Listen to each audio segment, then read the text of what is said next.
नमस्कार साथियों, आप सबों का मेरे YouTube चैनल पर स्वागत है। आज जो विषय मैं ले रहा हूँ, वो विषय ये है कि महिला सशक्तिकरण के रूप में जो स्थापित उद्योग हमारे पास जो सो दृष्टांत के तौर पर उपलब्ध हैं, लिज्जत पापड़,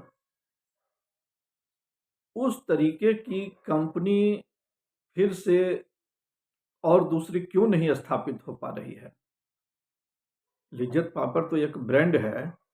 आप समझिए कि यह सबसे पुरानी सहकारी समिति है भारत की।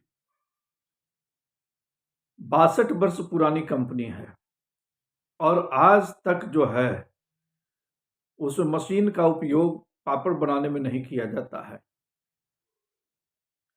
कौन नहीं जानता है जसवंती बेन जी को। इस बार तो पद्मश्री का भी उनको जो है सो ये मिला अवार्ड। कितने छोटे से लेवल से जो है लिज्जत पापड़ का उत्पादन शुरू हुआ। मात्र 6 महिलाओं ने जो है इस प्रकार से इस उद्यम को शुरू किया और आज 17 राज्यों तक जो है ये फैला हुआ है। 45,000 महिलाएं इसकी सदस्य हैं।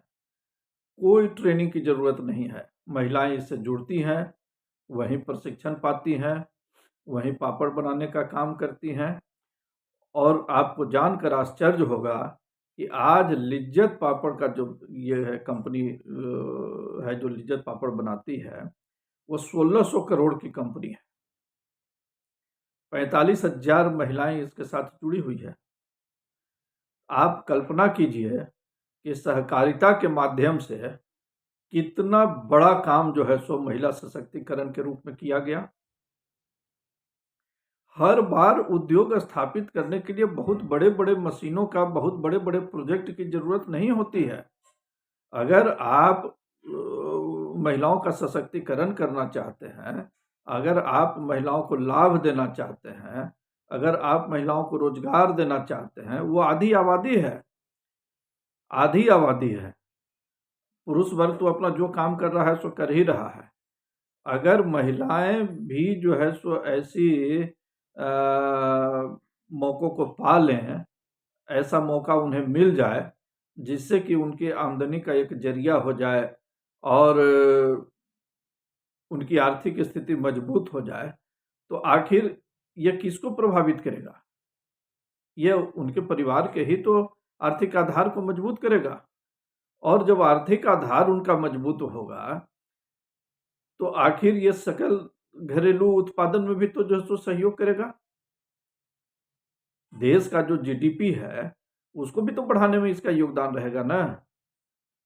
तो आधी आबादी को मजबूत करने के लिए आज से 62 वर्ष पूर्व जिस जसवंती बेन ने जो है सो इस तरीके का ये किया, 6 महिलाओं को साथ में लेकर के, आज 91 वर्ष की उम्र है लगभग उनकी।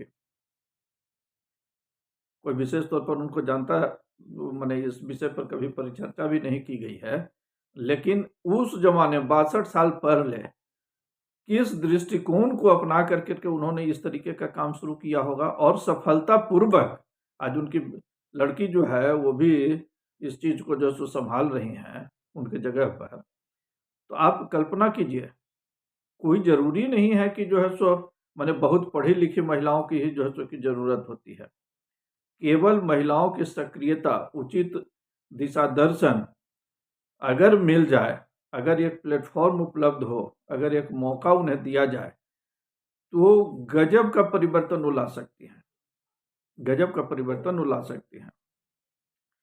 इस विषय को आज जब अपना एक सहकारिता विभाग अलग से है, तो सहकारिता विभाग से जुड़े लोगों को इस विषय में सोचना चाहिए कि इस प्रकार का एक और उद्यम जगह जगह पर शुरुआत हो। अगर आप नहीं शुरुआत कर पाते हैं तो कम से कम उसी कंपनी का जो है 17 राज्यों में जब वो फैला हुआ है तो उसी का विस्तार कीजिए।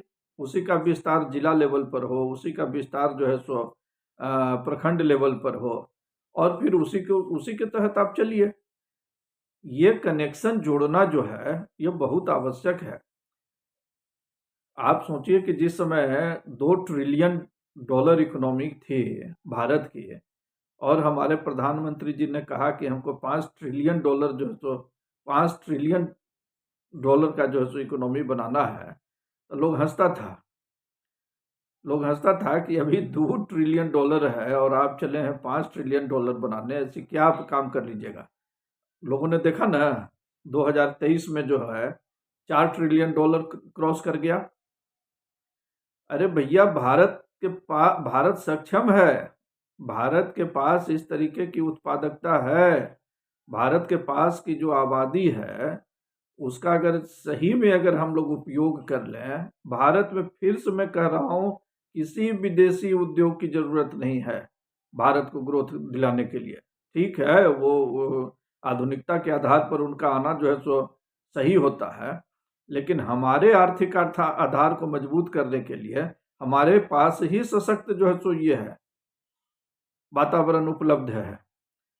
तो हमें प्रयास करना चाहिए कि इस तरीके का जो उदाहरण हम लोगों के बीच में है, उसी तरीके का जो है सो कि और विकास हम लोग कर सकें, ताकि हम जो है अपनी आधी आबादी को सशक्तिकरण के रास्ते पर ले चलें। धन्यवाद।